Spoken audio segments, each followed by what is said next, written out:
ramadaan mubaarak dhammaantiin kuna soo dhowaada qaybta 432 ee barnaamijka tubta nabaddu idiin soo gudbiyo howlgalka qaramada midoobay ee kaalmeynta kala guurka ah ee Soomaaliya UNTMIS. ramadaan mubaarak faysa maanta xalqadan gaarka ah ee tubta nabadda waxaan kaga hadlaynaa ramadaanka oo ah bil barakaysan annagoo si gaar ah u eegayna waxa qiyamka ramadaanku uga dhigan yahay dadka Soomaaliyeed. waa sax Cabdicasiis, ramadaanku waa bil ay muslimiintu dib u milicsadaan ruuxdooda diimeed iyo fariimaha ay ka mid tahay naxariista, wadajirka bulshada iyo samafalka. aad iyo aad ramadaantu waxay nagu boorinaysaa inaan nabad iyo xasilooni ku wada noolaanno. waa waqti la muujiyo dareen mas'uuliyadeed oo ku aadan bulshada iyo in nafhurnimo loo muujiyo bulshada inteeda kale. xoghayaha guud ee qaramada midoobay Antonio Guterres ayaa fariin oo ugu talagalay bisha barakaysan ee Ramadaan wuxuu ku baaqay naxariis, isku damqasho iyo deeqsinimo. nabad iyo cadaalad waa waxa ay Soomaaliya si weyn baahi ugu qabto. ramadaankuna wuxuu xasuusinayaa in annagoo adeegsanayna midnimo iyo naxariis aan xallin karno colaadaha isla markaana horseedi karno nabad waarta. waa fursad aan dhab ahaantii ku xoojin karno nabad dhiska iyo dib u heshiisiinta. haddaba si aan arrintaasi uga hadalno waxaa istuudiyaha nagula sugan Sheekh Xasan Axmed Nuur oo ka mid ah culimmada Soomaaliyeed iyo Firdowso Mataan Buulle oo arrimaha nabadda u ololeysa. Sheekh Xasan, haddii aan adiga kugu bilaabo, maxay bisha barakaysan ee Ramadaan kaaga dhigan tahay? run ahaantii soonka waxaan u aragta ahaantayda fursad cumriga ku soo martay mid ugu qaalisan inuu ka mid yahay. maxaa yeelay qofka muslimka Ilaahay subxaanahu wa tacaala soo gaarsiiyey bishii Ramadaan fadligeedii iyo qiimaheedina arkay kuna camal falo ku dhaqmayo bishii Ramadaan la yimid acmaashii wanaagsanaa ee soonka iyo salaadii iyo taraawiixdii iyo tahajjudkii iyo sadaqadii iyo qaraabo xiriirintii wixii khayr oo dhan ku dadaalay inuu yahay qof wanaagsan oo qof ka faa'iideystay soonka inuu yahay. marka soonka guud ahaan waa bil waxa weeyaan Ilaahay subxaanahu wa tacaala ummadda Nabi Maxamed ku sharfay, ku qiimeeyey,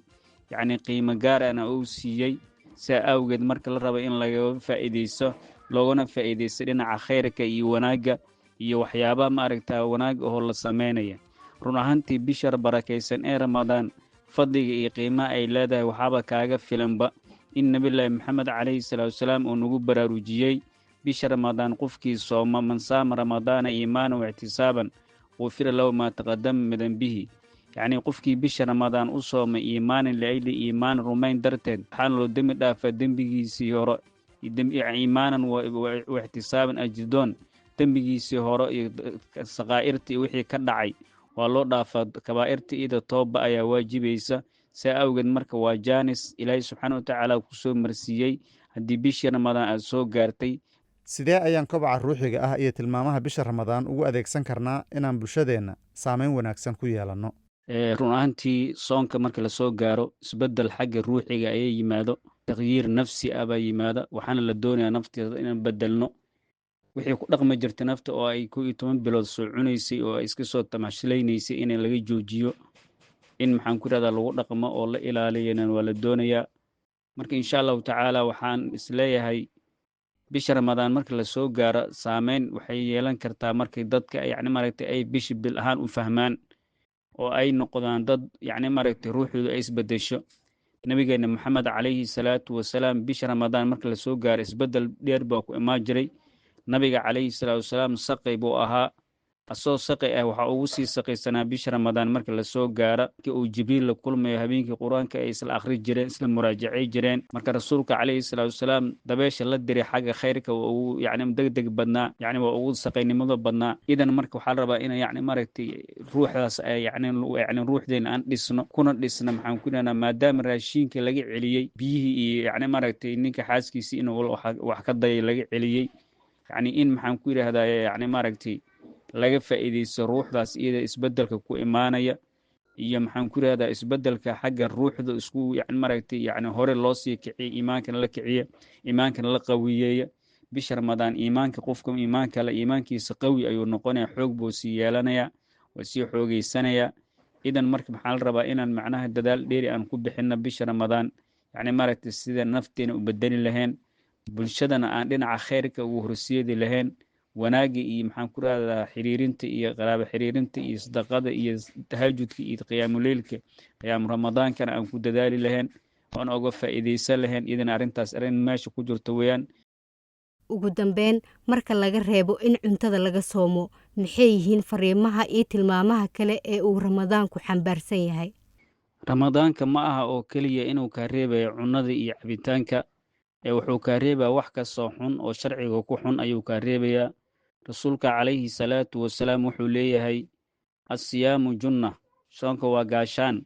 waa wiqaayatun cani ilmacaasi wa cani ilcadaabi. Macaasidana waa laskaga ilaaliyaa,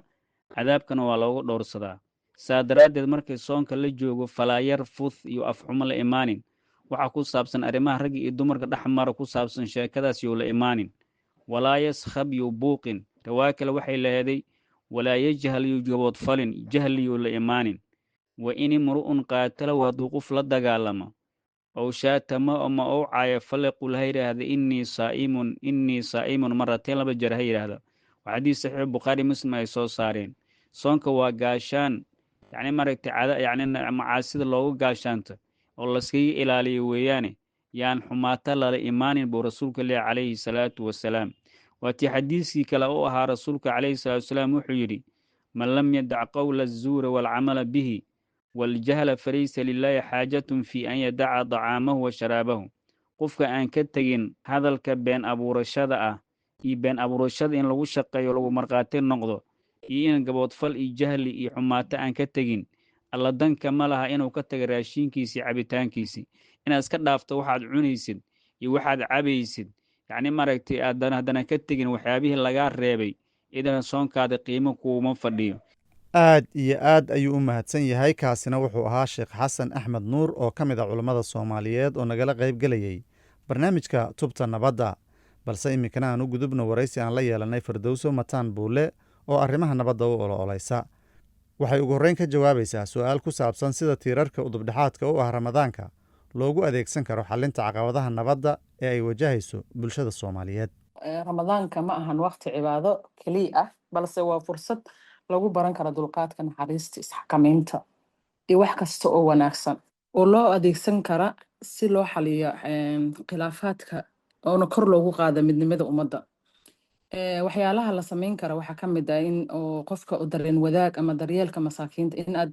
la wadaagtid qofka dariskaaga ah, qaraabadaada ah, kula nool magaalada kula degan ama degmada aad degan tahay kula degan, inaad la dareemi kartid waxa uu dareemayo, oo maxay ahayd qofkii kaa gacan hooseeyana aad caawin kartid, garab istaagi kartid, dhiirigelin kartid. ayaa maxay ahayd ramadaanka ayuu nafarayaa oo ilaahay nafaraya, oo ramadaankana ay tahay inaan sameyn mar kastaba iyo waqti kastaba. waxayna taas saameyn kartaa isdhexgalka bulshada, ummadda isdhexgasha, is-aaminta, dadka aaminaadii baa ku yaraatay, dariska misku imaanayaan. maxay ahayd waagii hore soomaalida dhaqamada ay lahayd waxaa ka mid ahaa cidda afurka karsata in dadka dariska dhan ay la wadaagto, wax yar inta saxan sambuus iyo mashmash iyo wax lagu rido dariska loo geeyo, dariska dadka ay u keenaan afurka. maxay ahayd kadib taraawiix dhalinyarta dhan ay isku raacaan oo maxay ahayd laisla soo tukado salaadii ama taajud ahaata ama taraawiix ahaata, la sheekaysta, la iscaawiyo, qofka shaqada ay ku badanta wixii dhan baa darashada ka wada baxay. marka in oo xiriirka bulshada iyo soo dhawaashaha laga shaqeeyo taraawiixda, afurka, sadaqadii, wixii lagu xoojin kara kulamada bulshada si dadka loo mideeyo ayaa muhiim ah. taas ayaa la rabaa qof walba inuu door ka qaato. xilliga ramadaanka waa waqtiga ugu fiican oo laga faa'iideysan kara, ajirna waa laga helayaa, adduun iyo aakhirana waxa waaye wax kuu dambeeya iyo wax kuu horeeya labada way ku noqon karaan. haddii qiyaamka ramadaanka lagu beero dadka quluubtooda, waana dhisi karaa bulsho xasilooni oo isku duuban. wadaadada, hooyooyinka, aabiyaasha ayaa la rabaa in ay ka wada shaqeeyaan sidii loo heli lahaa ummad midaysan oo maxay ahayd isku meel kasoo wada jeedo oo iska warqabto oo iska warhaysa. waa maxay tallaabooyinka ay qaadi karaan dadku inta lagu guda jiro bisha barakeysan ee ramadaan si ay u kobciyaan isfahamka bulshada loona yareeyo kala qaybsanaanta? ramadaanka waa fursad muhiim ah oo lagu xoojin kara xiriirka bulshada, lagana shaqeyn kara nabadda. qof walba wuxuu qaadi karaa tallaabooyin sahlan oo wax ku ool ah, sida afur wadareedka camal. afur wadareedka marka laisku imaado oo maxay ahaydee is-afgarad iyo maxay ahaydee cunto meel inta laiskugu imaado cunto laisla cunaayo la sheekeysanaayo dadka isku haaya siyaasadda ama qabiilka ama fikirka kala duwan waa in laisku keeno oo si afar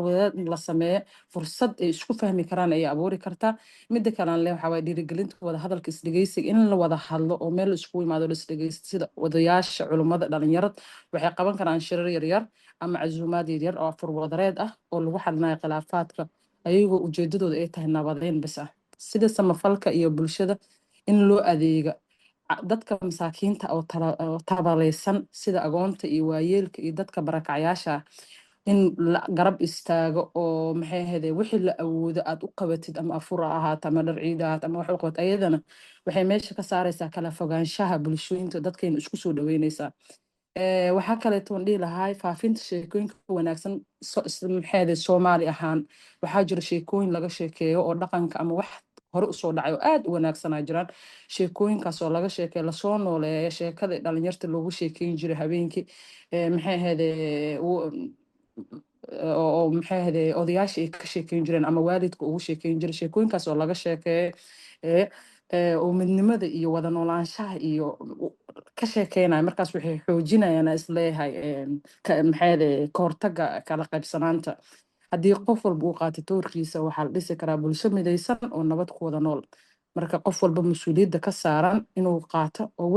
wuxuu ku awoodo hadduu rabo ha ahaada poster of Facebook soo dhigto maxay wanaag iyo dhaqan wanaaga muslimka iyo islaamka iyo soomaalinimada ka sheekeynaya marka qof walba hadduu qaato kaalintiisa bulsho nabad ah oo midaysan oo wada nool ayaa soo baxaysa isleeyahay ugu dambayn iscafiska iyo naxariistu waxay ka mid yihiin tilmaamaha bisha Ramadaan haddaba sidee ayaa mabaadi'dan loogu adeegsan karaa xoojinta dib u heshiisiinta iyo dhayda boogaha bulshada horta ramadaanka waa xilli lagu barta cafiska iyo naxariista waana fursad weyn oo xallin karta colaadaha iyo xasarada maxay ahaydee qodobkayga koowaad waxaa waaye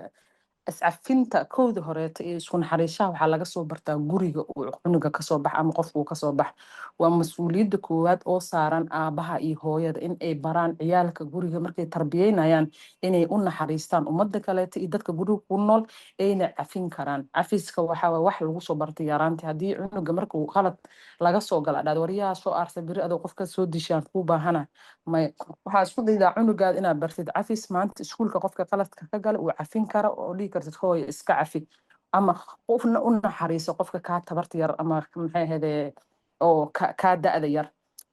haddii oo qaladka markaas cafis inuu ka wenyaa aragtid inaad iskuulka tagtid waalidka kale loo waca la wada hadlo lagu soo dhameeya cafis oo meesha laisku raaligeliyey balan laiska qaada inay tabirito lasoo laabanin qaladka xumaa oo dhacay marka number 1 guryaha inay kasoo bilaabata ayaa loo baahan yahay maxay cafiska iyo naxariista oo lagu soo tarbiyey lagu soo abaabiyo ciyaalka midda kaleeto odayaasha iyo culummada waa inay dadkooda baraan muhiimadda cafiska iyagoo tusaale usoo qaadanaya aayadaha qur-aanka iyo xadiisyada nabiga sala allahu calayhi wasalam wax walba diinteena anaga noolagu sheegay qur-aanka noolagu sheegay marka waxaa loo baahan yahay inay wadaadada doorkooda ka qaataan maxay ahaydee qabtaan isku imaatin muxaadarooyin waaweyn la sameeye laisku imaada dhalinyarta cafiska iyo muhiimka iyo maxay ahaydee u leedahay la sameeye Soomaali markaan nahan anaga qabiil iyo diintaba waxaa waaye waa two things aan dadka ugu duwanahay very sensitive no ah aan u jilacsannahay Soomaali ahaan aan u wada jilacsannahay marka odayaasha dhaqanka haddii ay doorkooda qaataan culummadana ay doorkooda qaataan ay isku dayaan inay dadki ku wacyigeliyaan muhiimadda ay leedahay in laisku naxariisto oona la iscafiyo waxaan leeyahay wax weyn ayay bedeli kartaa aad iyo aad ayay u mahadsan tahay taasina waxay ahayd Firdowso Mataan Buule oo arrimaha nabadda u ololeysa oo nagala qayb galaysay barnaamijka tubta nabadda balse iminkana ku soo dhowaada hees nabi amaana oo ay ku luuqaynayso fanaanadda Hibo Maxamed Hibo Nuura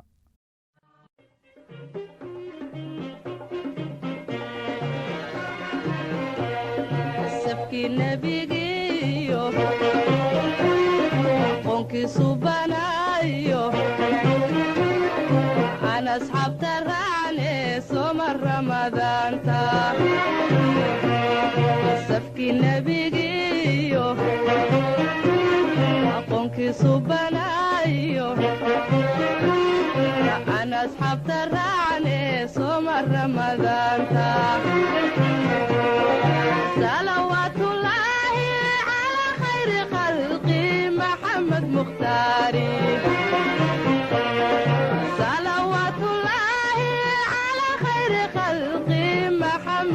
baraari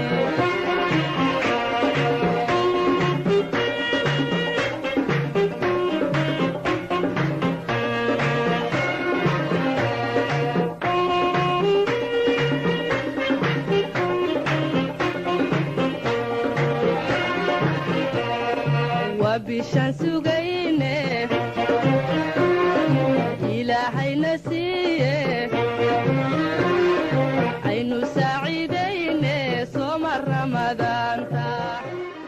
taasi nabi ammaanka ah oo ay ku luqeynaysay fanaanada hibanuura waxay ugu dambeysay barnaamijkeennii tubta nabadda oo toddobaadkan halkan ay idinkala socodsiinayeen cabdicasiis maxamed diiriye iyo anigoo ah faa'ise cabdi warsame fadlan noo soo gudbiya aragtiyadiina idinkoo noogu soo hagaajin kara barta aan ku leenahay facebook oo ciwaankeennu yahay tubta nabadda hase yeeshee waxaad hadda u diyaargarowdaan qaybtii ugu dambeysay barnaamijka oo ah qaybtii qadadka taleefanada idinkoo naga soo wici kara taleefan nambarada idaacadaha aad barnaamijkan ka dhegaysanaysa